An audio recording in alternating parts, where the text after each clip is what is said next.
کی حفاظت کی اپنی جان کی طرح، بلکہ اپنی جان سے بڑھ کے، اپنی عزت سے بڑھ کے، اور یہ عبادت سے آباد رہا، اور مسلمان بھی یہاں پر آتے رہے، اور عیسائی جو ان کا مقدس جگہ تھی، مرقد مسیح تھی، وہ وہیں پہ جا کے عبادت کرتے تھے، یہ وہیں پہ جا کے جو ان کے رسومات ہیں ان کو ادا کرتے تھے۔ سب کے ساتھ انتہائی رواداری کا اور انصاف کا اور ہر قسم کی سہولیات ان کو مہیا کرنے کا معاملہ چلتا رہا۔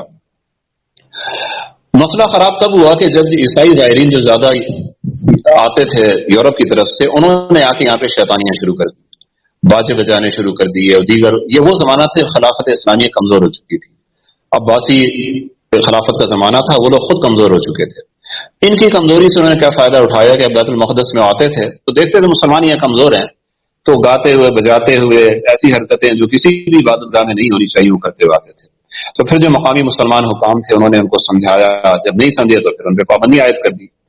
جب پابندیاں عائد کی گئی تو پھر وہاں یورپ کے اندر ایک تحریک چلی کہ مسلمانوں نے بیت المقدس کو ہم سے چھین لیا۔ آپ سوچیں کہ اس سے پہلے بھی بیت المقدس مسلمانوں کو تو لیے ہوئے صدیاں ہو چکی تھی، لیکن ان میں اس قسم کی کوئی بات نہیں چلی۔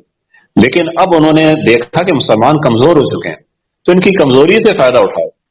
تو اب پروپیگنڈے کا ٹائم تھا ان کے لیے، بہترین پروپیگنڈا کیا، اور پھر افواج تیار ہوئی ان کی طرف سے، اور آخر پھر وہ بیت المقدس پہ ان لوگوں نے حملہ کیا اور بیت المقدس کو انہوں نے قبضہ کر لیا، ایسے زمانے میں کہ جب ابھی ابھی عظیم سلجوقی سلطنت وہ انتشار کے دور میں داخل ہوئی تھی، اور سلجوقیوں کا سب سے بڑا بادشاہ ملک شاہ ابھی کچھ ہی سالوں پہلے، 3-4 سال پہلے، چند سال پہلے اس کی وفات ہوئی تھی۔ تو ایسی حالت میں مسلمانوں نے اتحاد کا کوئی ثبوت پیش نہیں کیا، سب اپنی اپنے مسئلوں میں الجھے رہے، اور یورپی طاقتوں نے آ کے بیت المقدس پہ قبضہ کر لیا۔ مسجد اقصی میں جتنے مسلمان معتکف تھے، جتنے مسلمان وہاں نماز ادا کر رہے تھے، ان سب کو قتل کر دیا گیا، حتیٰ کہ وہاں پہ جو بہت سے یہودی آباد تھے اور بہت سے عیسائی آباد تھے وہ بھی اس قتل عام کی زد میں آ گئے۔ تو ایسی تباہی مچی کہ اس کی مثال تاریخ میں بہت کم ملتی ہے، اور اس کے بعد یہ پورا علاقہ بیت المقدس اور آس پاس کے شہر عیسائیوں کے قبضے میں چلے گئے۔ یہ زمانہ کچھ اسی طرح کا تھا جیسے ہمارا آج کل کا زمانہ ہے، کہ قبیلہ اول سے مسلمان محروم تھے اور تڑپتے تھے کہ کوئی غازی، کوئی مرد مجاہد کھڑا ہو اور بیت المقدس کو آزاد کرائے۔ میں زیادہ تفصیل میں نہیں جاؤں گا، اس کی اگر آپ تفصیل دیکھنا چاہیں تو آپ البدایہ والنہایہ دیکھ سکتے ہیں، الکامل فی تاریخ دیکھ سکتے ہیں، اور اسی طریقے سے آپ میری کتاب ہے صلاح الدین ایوبی، 2 جلدوں میں ہے، اس میں یہ تمام چیزیں تفصیل سے موجود ہیں، آپ دیکھ سکتے ہیں۔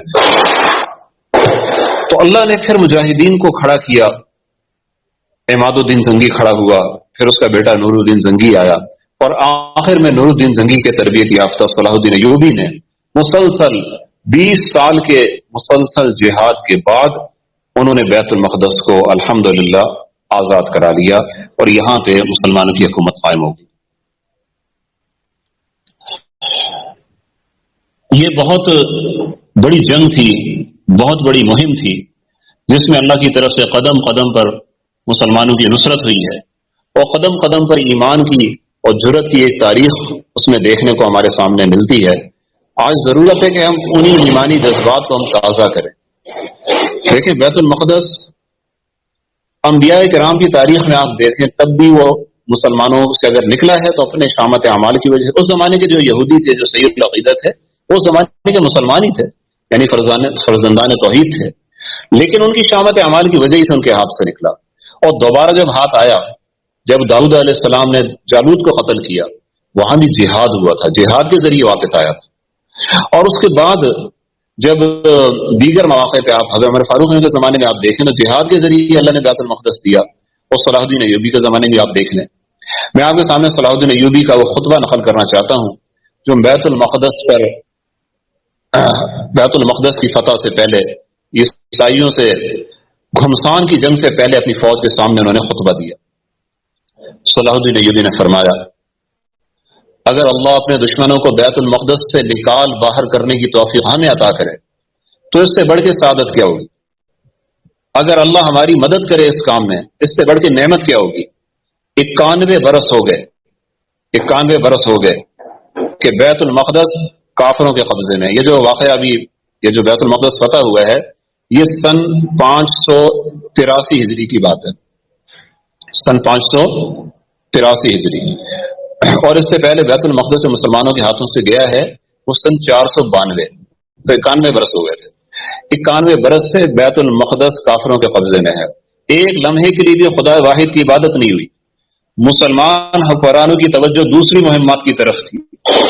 غفلت میں کئی نسلیں گزر گئی، کافر اس کے مالک بنے رہے. شاید اللہ نے یہ فضیلت آل ایوب کے مقدر میں لکھی ہے. بیت المقدس اور مسجد اقصی کی فتح کے لیے ہمیں دل و جان سے کوشش کرنی ہے. مسجد اقصی کی بنیاد تقوی پر رکھی گئی ہے. مسجد بیت المقدس انبیاء کا مسکن ہے، اولیاء کا ٹھکانہ ہے، پرہیزگاروں کی عبادت گاہ ہے، ابدالوں کا مسکن ہے، فرشتوں کی زیارت گاہ ہے. یہ وہ مقام ہے جہاں مخلوق کو زندہ کر کے اٹھایا جائے گا، جہاں حساب و کتاب ہوگا.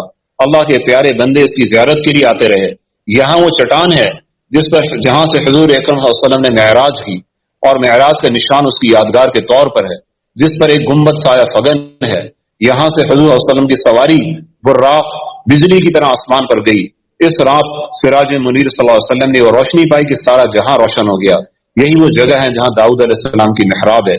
یہ وہ مقام ہے جہاں سلیمان علیہ السلام کا تخت تھا. یہاں وہ چشمہ ہے جسے دیکھ کر حوض کوثر یاد آتا ہے. یہ مسلمانوں کے 2 قبیلوں میں سے پہلا قبیلہ ہے. اللہ کے گھروں میں سے دوسرا گھر ہے.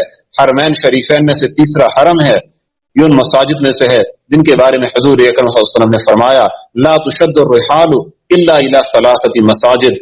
3 مسجدوں کی طرف سواریاں تیار کر کے سفر کیا جائے. تو لوگ عقیدت کے ساتھ انہی کی طرف کوچ کرتے ہیں. امید ہے کہ اللہ ہمیں یہ مقدس مقام دوبارہ عطا کرے گا اسی حسن کامل کے ساتھ جس کا ذکر اس نے قرآن مجید میں فرمایا. اپنے اشرف الخلائق صلی اللہ علیہ وسلم کی زبانی فرمایا سبحان الذی اسری بعبدہ لیلا من المسجد الحرام الی المسجد الاقصی. اس کے فضائل و مناقب بے شمار ہیں. اسی سے حضور صلی اللہ علیہ وسلم کو معراج ہوئی. اس کی زمین کے لیے آسمانوں کے دروازے کھلے. کتنے پیغمبر، کتنے اولیاء، کتنے شہداء کی قربانیاں، کتنے صالحین کی کرامتیں، کتنے علماء کی نشانی شہر سے وابستہ ہیں. یہ برکات کا سرچشمہ ہے، یہ خوشیوں کی پرورش گاہ ہے. یہاں مبارک صخرہ ہے جہاں سے خاتم الانبیاء صلی اللہ علیہ وسلم کے قدم آسمان کی طرف بلند ہوئے. یہاں آسمانی برکات کا نزول ہوتا ہے. یہاں رسول اللہ صلی اللہ علیہ وسلم نے تمام انبیاء کی امامت کی جبکہ جبرائیل علیہ السلام آپ کے ہمراہ تھے. یہی حضرت مریم کی محراب ہے جس کے بارے میں اللہ کا ارشاد ہے کلما دخل علیہ زکریا المحراب وجد عندها رزقا. خدا کے بندے یہاں عبادت کرتے، راتوں کو بیدار رہتے. یہ وہ مسجد ہے جہاں حضرت سلیمان علیہ السلام، داؤد علیہ السلام نے اس کی تعمیر کی وصیت سلیمان علیہ السلام کو کی. اور اس سے بڑھ کے اس کی بزرگی کی کیا دلیل ہے کہ اللہ نے اس کی تعریف کو سبحان الذی کہہ کے شروع کیا. حضرت عمر فاروق نے اس کو فتح کیا. اس کی تعریف میں اللہ نے ایک پوری سورہ اسراء کا آغاز فرمایا. پس کتنا معظمت مقام ہے، کیسا عالی شان ہے، کیسی شرافتوں کا حامل ہے، کیسا عظیم ہے، کیسا بلند مرتبہ ہے، کیسا جلیل و قدر ہے، کیا ہی حسین اور روشن ہے. یہ مسجد کیسی بابرکت ہے، کیسی معمون ہے. اس کے محاسن کتنے ہیں، اس کی خوبیاں کیا ہی شیریں ہیں، اس کی دلکشی کتنی عجیب ہے، اس کی زینت کیا پر رونق ہے.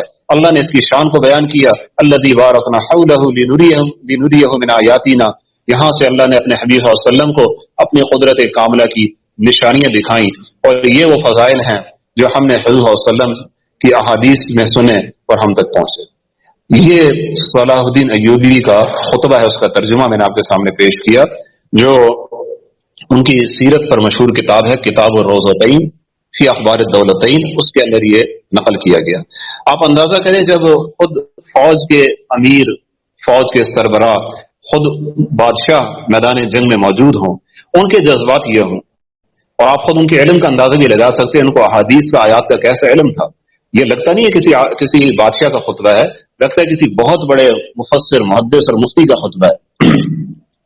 تو یہ خطبہ دینے کے بعد پھر صلاح الدین ایوبی نے قسم کھا کے کہا کہ اللہ کی قسم جب تک میں بیت المقدس میں اسلام کا پرچم نصب نہ کر دوں اور جب تک میں صخرہ مقدسہ کو کفار سے آزاد نہ کرا لوں میں چین سے نہیں بیٹھوں گا.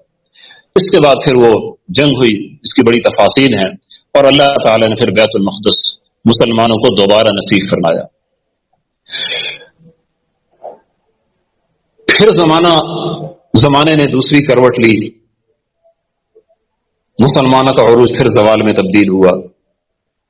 حتیٰ کہ وہ زمانہ ہے کہ استعماری طاقتیں اپنی چالوں میں